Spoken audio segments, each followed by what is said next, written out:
Dans la scène musicale française, Yves Dutheil a toujours été considéré comme l'un des artistes les plus sensibles, raffinés et humains. Sa musique n'est ni forte, ni ostentatoire, mais douce, empreinte d'amour, de partage et de compassion. Mais derrière ces chansons pleines d'âme se cache un homme qui a toujours discrètement protégé sa vie privée, un mari, un partenaire fidèle depuis des décennies. Et puis, dans sa vieillesse, Yves Dutheil a surpris le public lorsqu'il a officiellement admis qu'il se préparait à une cérémonie de mariage à l'église, une nouvelle étape sacrée, même si lui et sa femme étaient ensemble depuis presque toute leur vie. Ce n'était pas simplement une cérémonie, mais une affirmation, une fin belle, parfaite et romantique à un amour durable et durable, comme il l'a écrit un jour, être ensemble, c'est tout un poème. Yves Dutheil est né en 1949 à Neuilly-sur-Seine, France. Musicien, chanteur, auteur et poète, il devient célèbre dans les années 1970 avec des chansons douces comme Prendre un enfant par la main, La langue de chez nous, Les gens sans importance.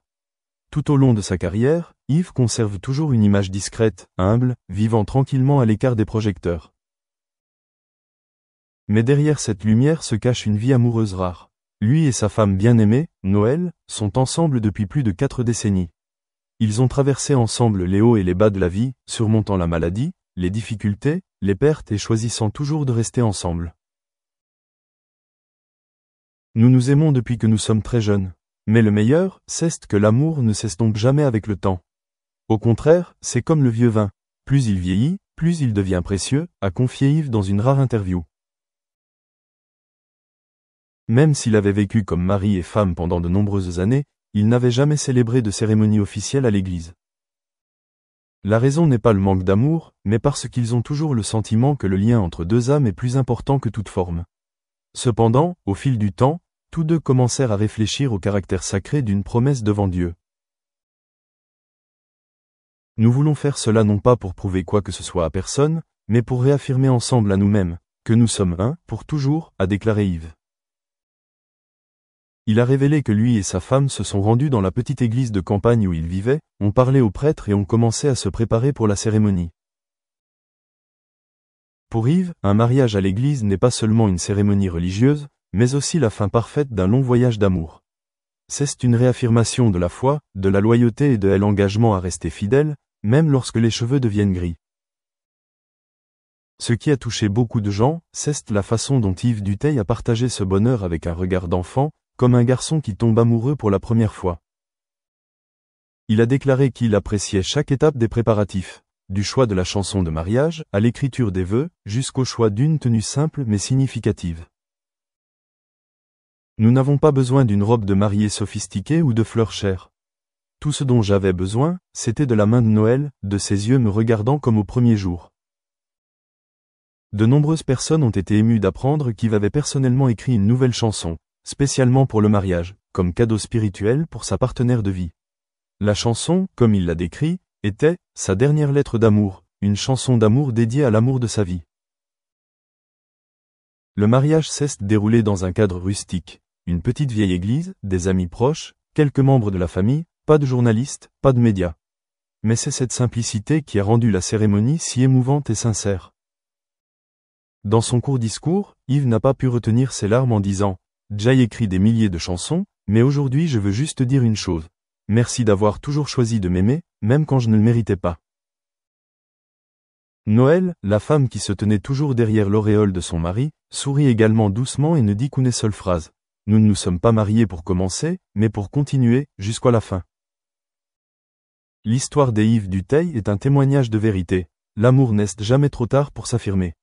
Même s'ils avaient vécu ensemble presque toute leur vie, ils ont quand même choisi d'aimer à nouveau, ont choisi de se marier comme lors de leur première rencontre, ont choisi de se tenir devant Dieu pour dire « oui » pour la dernière fois, et peut-être le moment le plus beau. Après le mariage, Yves et sa femme continuèrent à vivre dans la paisible campagne, où il passa la plupart de son temps à écrire de la musique, à jardiner et à lire. Il n'apparaît plus régulièrement sur scène, mais son cœur d'artiste vibre toujours à chaque petite chose du quotidien.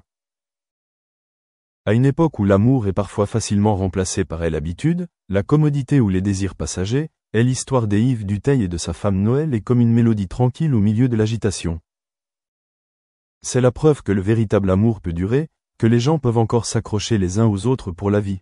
non pas avec des mots, mais avec des actions quotidiennes et persistantes. Et le mariage à l'église n'était pas seulement la fin d'une histoire d'amour, mais une déclaration humaine. Le bonheur est réel, et l'amour, s'il est suffisamment patient, restera pour toujours. Après la cérémonie sacrée du mariage à l'église, où Yves Dutheil et Noël ont échangé de nouveaux vœux, plus profonds que leurs fiançailles initiales, un nouveau chapitre s'est ouvert dans la vie du doux vieil artiste.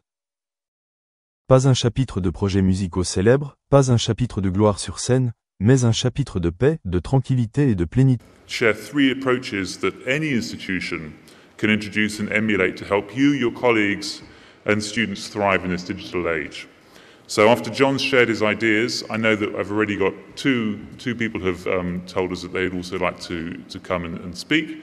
But I do invite you to offer your own experiences, what you've done at your own institutions that have improved your understanding of student success.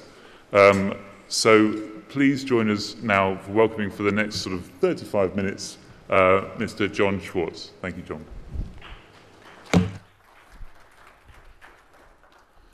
Good morning. I have to say before I start that this is my first trip in 2 years. And prior to the pandemic, I was coming to the region, almost every 4 to 6 weeks. And I personally have a long history here. My first trip was in 1998. And I've been living and working here kind of the last 23 years. So everything that I'm going to be saying today comes from a pretty biased, special place in terms of how I feel about academia here in the region, learning, and how we can help you, build a better system. So, with that,